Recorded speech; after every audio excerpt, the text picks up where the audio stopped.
বন্ধুরা কেমন আছেন সবাই? আশা করি সবাই ভালো আছেন। বন্ধুরা, আমাদের গল্পগুলো যদি ভালো লাগে অবশ্যই লাইক করবেন, কমেন্ট করে জানিয়ে দিবেন। আজকের গল্প ভোরের রোদ, পর্ব 41, লেখিকা সুলতানা পারভিন। আজ ভোরের পরীক্ষার শেষ দিন। রিটেন পরীক্ষা আগে শেষ হয়েছে। গত কয়টা দিন প্র্যাকটিক্যাল ছিল, আজই শেষ দিন। পরীক্ষা শেষ, তাই প্রচণ্ড আনন্দ হচ্ছে ভোরের। আনন্দ হওয়ার আরেকটা কারণ, রোদ আমস্টারডামে যাবে না। বড় আব্বু শেষমেশ রাজি হয়েছে রোদের শেষ দেশে থাকার ব্যাপারে। এই যে এতদিন ধরে রোদ ওকে নিয়ে পরীক্ষার হলে এসেছে, খাইয়ে দিয়েছে। ভোরের পড়ার সময়টায় ভোরের পাশেই বসেছিল, রাত জেগে কেউ কোনো বাধা দেয়নি তাতে, এমনকি বড় আব্বুও না। বাড়ি ফেরার সময় গাড়িতে রোদের পাশে সিটে বসে কথাগুলো ভাবতে অন্যরকম একটা আনন্দ হচ্ছে ভোরের। পরীক্ষা শেষ হওয়ার চেয়েও পরীক্ষার পরে রোদের সাথে ঘুরতে যাবে সেটা নিয়েই হাজারটা প্ল্যান চলছে মেয়েটার মাথায়। এদিকে ভোরের পাশে বসে এক মনে গাড়ি চালানোয় ব্যস্ত রোদ। ভোর যে ওর পাশে বসে আছে সেটাও ছেলেটার খেয়াল আছে কিনা সন্দেহ হচ্ছে ভোরের। ভোর এবারে নিজের প্ল্যানিংগুলো আপাতত কিছুক্ষণ বিরতি দিয়ে রোদের একটা হাত ধরে ঝাঁকি দিয়ে ডাকলো। রোদ একবার ভোরের দিকে তাকিয়ে মিষ্টি করে হেসে আবার গাড়ি চালানোয় মন দিল। ভোর এবারে রোদের শার্টের একটা কোনা খামচে ধরলো। এই, তুমি কথা বলো না কেন আমার সাথে? হুম, কী সমস্যা কি তোমার? আপনিও তো কিছু বলছেন না ম্যাডাম। কি বলবো বলুন? এটা কেমন ধরনের কথা? এত তাড়াতাড়ি সব কথা ফুরিয়ে গেছে? এখন আর বলার মতো কথাও খুঁজে পাচ্ছ না তুমি, তাই না? একা একা আর কতদিন আমি বলবো? আজ না হয় তুই বল, আমি শুনি। তোমাকে শুনতে হবে না, কিছু বলতে হবে না, যাও। হঠাৎ এত রাগের ঝুড়ি নিয়ে বসলি কেন বোর পাখি? আমি কি তোর রাগ করার মতো কিছু বলেছি? তা বলবেন কেন? আপনি তো আমার সাথে কথা বলার মতোই কিছু খুঁজে পাচ্ছেন না। কয়দিন পর হয়তো বলবেন আমাকে চিনতে পারছেন না। তুই আজকাল এত ঝগড়াটে হয়ে যাচ্ছিস বলতো বোর? কথায় কথায় খালি ঝগড়া শুরু করে দিস আমার সাথে। কিছু বলছি না বলে কি সাহস বেড়েছে তোর? আমি ঝগড়া করছি তোমার সাথে? তুমি এই কথাটা বলতে পারলে রোদ? তুই ঝগড়া করতে পারবি আর আমি বলতে পারবো না? অদ্ভুত। বেশ করেছি, ঝগড়া করেছি, 100 বার ঝগড়া করব, 1000 বার ঝগড়া করব। আমি আমার রোদের সাথে ঝগড়া করি, তাতে তোমার কি? হ্যাঁ? ভোরের কথায় রোদ হঠাৎ করে গাড়িটা ব্রেক করলো। রোদের এমন কাজে ভোর বেচারি পড়তে পড়তে নিজেকে সামলে নিয়ে থতমত খেয়ে রোদের দিকে তাকালো। রোদ এবার ভ্রু কুঁচকে ভোরের দিকে তাকালো। কি বললে তুই? আরেকবার বল তো শুনি। কোথায় কি বলেছি? এক কথা বারবার বলি না আমি? বলবি নাকি এখানে তোকে রেখে চলে যাব? ইস, যাও দেখি। তুমি আমাকে ফেলে কি করে যাও আমিও দেখি একটু। রোদ ভোরকে নিজের দিকে একটু টেনে নিয়ে নাকে নাক ঘষল। তোকে ফেলে যাব না এটা ভেবে এত খুশি হওয়ার কিছু নেই। যা অন্যায় করেছিস তার শাস্তি তো তোকে ভোগ করতে হবে। আর যে শাস্তি হোক সেটা তো তুই আগেভাগেই মাথা পেতে নিবি বলেছিলি। সে কথাটা আবার ভুলে যাস না, ওকে? কি করছো? সবাই দেখবে তো? দেখুক। আমার বউ আজ প্রথমবার আমাকে তার বোনের দাবি করেছে। আমার তো সারা পৃথিবীকে চিৎকার করে জানাতে ইচ্ছে করছে কথাটা। কি জানাবে জনাব? এই যে, আমি এখন বউয়ের আপনার তালিকায় নাম লেখাতে পেরেছি। আগে বুঝি আপনার লিস্টে নাম ছিল না? বউ তো স্বীকার করেনি, কি করে বুঝবো ছিল কি ছিল না? মুখে না বললে বুঝি না, জানা যায় না। উফ, সরো তো, না বললে যারা বোঝে না তাদের সাথে কথা নেই। তাহলে তোর সাথে আমার কথা বলা বন্ধ করে দেওয়া উচিত ছিল বহু আগেই। কি করা যায় বলতো? দুজনেই মৌনব্রত পালন করে কাটাবো নাকি বাকিটা জীবন? তুমি কি করবে সেটা তো আমি জানি না, কিন্তু আমি এখন হাওয়াই মিঠাই খাবো। এনে দাও। কি? দুটো হাওয়াই মিঠাই এনে দাও না হারত। ওই দেখো রাস্তার ধারে বিক্রি করছে, একটা সাদা কালারের আনবা, আর একটা পিঙ্ক কালারের, আর অনেকগুলো কালার পাওয়া যায় না কেন এগুলো? কি হলো, এনে দাও না। তোর কি ধারণা আমি এখন তোকে ফুটপাত থেকে এসব অখাদ্যগুলো কিনে দেবো? পাগলা কুকুরে কামড়াচ্ছে আমাকে? মা, হাওয়াই মিঠাই খেতে গেলে কুকুরে কামড়াইতে হয় জানতাম না তো। এই রোদ, দাও নাই না? এরপর আমার ফুচকাও খেতে হবে তো।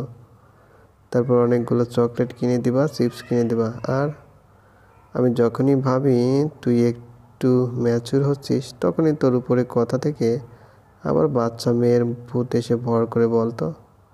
ও মা, ভূত? আমাকে ভূতে ধরেছে? কি বলছো? নয়তো কি? এইসব রাস্তার খাবার খেয়ে শরীর খারাপ হবে না ফাজিল মেয়ে? আবার হসপিটালে তোর হাকিম বাবুর কাছে যাওয়ার ইচ্ছে হয়েছে নাকি খুব? ও মা, হসপিটালে যাবো কেন? আর শরীর খারাপ হলেও কিচ্ছু হবে না তো, এক্সাম শেষ তো।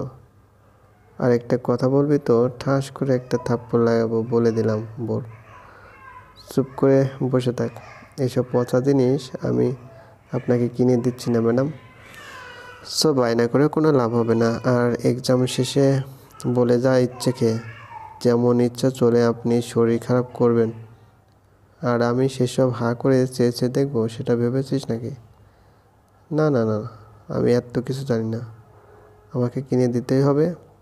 আচ্ছা, শুধু হাওয়াই মিঠাই আর চকলেট, আর কিচ্ছু লাগবে না, প্রমিস। আর একবার বাচ্চাদের মতো বায়না করলে গাড়ি থেকে সত্যি সত্যি নামিয়ে দেবো বলে দিলাম ভোর। তারপর বাসায় ফিরবি কী করে সেটা তুই ঠিক করিস। দেব নামিয়ে, নাকি চুপচাপ আমার সাথে বাসায় ফিরবি, কোনটা? রোদের ধমক শুনে এবারে বেচারি ভয় পেয়ে চুপসে গেল। আর কিছু না বলে চুপচাপ বসে রইল। রোদ একবার ভোরের দিকে তাকিয়ে আবার ড্রাইভে মন দিল।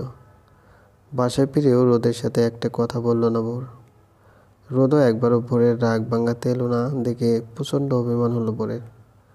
সবার সাথে এটা ওটা কথা বলে সারাটা দিন কাটিয়েছে ভোর। রাতে না খেয়ে শুয়ে পড়েছে। রোদ কিছু না বলে বেরিয়ে গেছে সেই সন্ধ্যাবেলা। রাত কয়টা বাজে কে জানে। ভোরের কাঁচা ঘুমটা ভেঙে গেল গালে আলতো করে কারো উষ্ণ ছোঁয়া লেগে।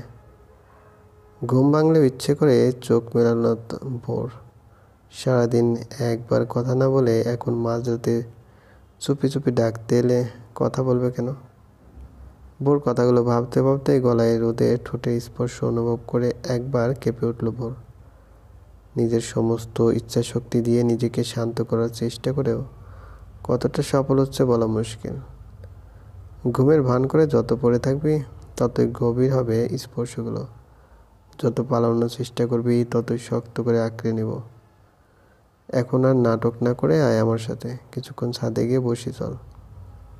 ভোর এবারে জবাব দিল না দেখে রোদ আর কিছু না বলে ভোরকে পাজা করে তুলে নিল। ভোর এটা একদমই আশা করেনি। ভেবেছিল ঘুমিয়ে আছে ভেবে রোদ চলে যাবে। এখন উল্টা রোদ ওকে কোলে নিয়ে ছাদের দিকে রওনা হয়েছে দেখে ভোর অভিমান করে হাত পা ছুঁড়ে রোদের কোল থেকে নামার চেষ্টা করলো। একটু পরে ব্যর্থ হয়ে শেষমেশ থেমেও যেতে হলো বেচারিকে। ম্যাডামের নাচানাচি করা কি শেষ হয়েছে, নাকি আরও কয়েক মিনিট প্র্যাকটিস করবেন? ওয়ান্ট সাম হেল্প? ছাড়া বলছে আমাকে, নামো, আমাকে নামো। আমি যাব না কোথাও। তোকে যেতে কে বলেছে? আমি নিয়েই যাচ্ছি, দেখতে পাচ্ছিস না? অবশ্য ঘুমের ঘরে আর রাগের চোটে তুই মাঝপথে পাগল হয়ে যাস, তখন কী সব বলিস তুই নিজেও জানিস না। সো তোর সব কথা তত্ত্ব পাত্তা না দিলেও চলবে। কি বললে তুমি? আমি পাগল হয়ে যাই? নয়তো কি, একটা সামান্য ব্যাপার নিয়ে এতক্ষণ কেউ রাগ করে বসে থাকে? রাগ করবো না কেন? হ্যাঁ, তুমি কতগুলো বকেছ আমাকে, তার উপরে একবারও রাগ ভাঙিয়েছ, একবারও কথা বলেছ, আমার চকলেট দাওনি। কথা বলবো না আমি তোমার সাথে একদম। ওলে বাবালে, কি রাগ মেয়েটার। কিন্তু পিচ্ছি, রাগ করে উপোস করে থাকা কি ভালো কাজ বলতো? তোকে না বারণ করেছি না খেয়ে? এতদিন আমি নিজের হাতে খেয়েছি, হ্যাঁ, আজ খাবো কেন? জানো না আমাকে খাইয়ে দিতে হয়। অ্যান্ড ম্যাডাম ভোর আবার ছেলে মানুষই শুরু করে দিলেন। তোমার সাথে আমি আর একটা কথা বলবো না, দেখে নিও। এখন নামাও আমাকে। আমি থাকবোই না তোমার সাথে। রোদ আর কিছু না বলে ভোরকে নিয়ে সোজা ছাদে চলে এলো। এবারে ভোর একটু অবাকই হলো। আগের বারের মতো এবারেও ছাদে বেডিং পাতা আছে। বেডিংয়ের উপরে লাল কাপড় দিয়ে কিছু ঢেকে রাখা আছে। মনে হচ্ছে কাপড়ে ঢাকা কি থাকতে পারে, কথাটা ভাবার ফাঁকেই রোদ ভোরকে বেডিংটার উপরে নামিয়ে দিল। ভোর ভ্রু কুঁচকে আছে দেখে রোদ ভোরের মুখটা দু হাতে তুলে ধরল। তখন তোকে বকেছে বলে খুব রাগ করে আছিস না রে ভোর পাখি? তুই বল, এত জেদ করা কি ঠিক? রাস্তার ধারের ওসব খাবার খেয়ে যদি শরীর খারাপ হয় তখন? তো আমার হাওয়াই মিঠাই কিনে দিলে না কেন? আর চকলেট? চকলেট তো তোকে আমি এমনিতেই কিনে দিই। কি দেই না বল? দাও তো। আর হাওয়াই মিঠাইয়ের কথা বলছিস? তুই রাস্তায় দাঁড়িয়ে সবার সামনে হাওয়াই মিঠাই খাবি, সবাই হা হা করে সেটা দেখবে। আমি সহ্য করতাম কি করে সেটা তুই বল। আমি বাসায় এসে খেতাম। একে তো কিনে দাওনি, তার উপরে কতগুলো বকা দিয়েছো। আর এখন এসেছো কাটা গায়ে নুনের ছিটা দিয়ে সাপাই গাইতে। মানি না আমি। আমার হাওয়াই মিঠাই চাই চাই চাই। ওকে, ওকে বললে হবে না, চাই মানে এক্ষুনি চাই আমার হাওয়াই মিঠাই। জো হুকুম মহারানী। কি? তুমি হাওয়াই মিঠাই পাবা কোথায় এত রাতে? তুই আমার কাছে কিছু চাইলে আর আমি দেব না, তা কি হয় বল? আজ তুই যদি বলতি রোদ আমি আকাশের ওই চাঁদ চাই, আমি সেটাও তোর জন্য এনে দিতাম। কি? ওয়েট। রোদ ঝুঁকে বেডিংয়ের উপরে লাল কাপড়টা সরাতে ভোরের চোখ কপালে উঠল। এক একটা ট্রেতে এক একটা জিনিস সাজানো, ভোরের জেদ করা হাওয়াই মিঠাই, এক একটা এক এক রঙের। একটা ট্রে ভর্তি ছোট বড় অনেকগুলো চকলেট, আর একটা ট্রেতে ফুচকা সাজানো, আর একটাতে পেস্ট্রি। ভোর হা করে একবার ট্রেগুলো দেখছে, আরেকবার রোদকে। বেচারি এটা বুঝতে সমস্যা হচ্ছে এটা স্বপ্ন নাকি বাস্তব। ভোরের ঘোর কাটলো রোদ এগিয়ে এসে ভোরের গায়ে হালকা করে ঠোঁট ছুঁয়ে দেওয়ায়। আমি নিজে দাঁড়িয়ে থেকে ফুচকা আর হাওয়াই মিঠাইগুলো বানিয়ে আনলাম, আর তোর পছন্দের যত চকলেট আছে সব খুঁজে খুঁজে আনতে দেরি হয়ে গেল এতটা। সরি রে বাকিটা। রোদের কথাগুলো ভোরের কান পর্যন্ত পৌঁছাচ্ছে কিনা কে জানে। ভোরের শুধু মনে হচ্ছে এই পৃথিবীতে ওর চেয়ে বেশি সুখী বুঝি আর কেউ নেই, কেউ কখনো ছিলও না। চলবে। গল্পটি ভালো লাগলে অবশ্যই লাইক করবেন আর কমেন্ট করে জানিয়ে দেবেন। ধন্যবাদ, ভালো থাকবেন।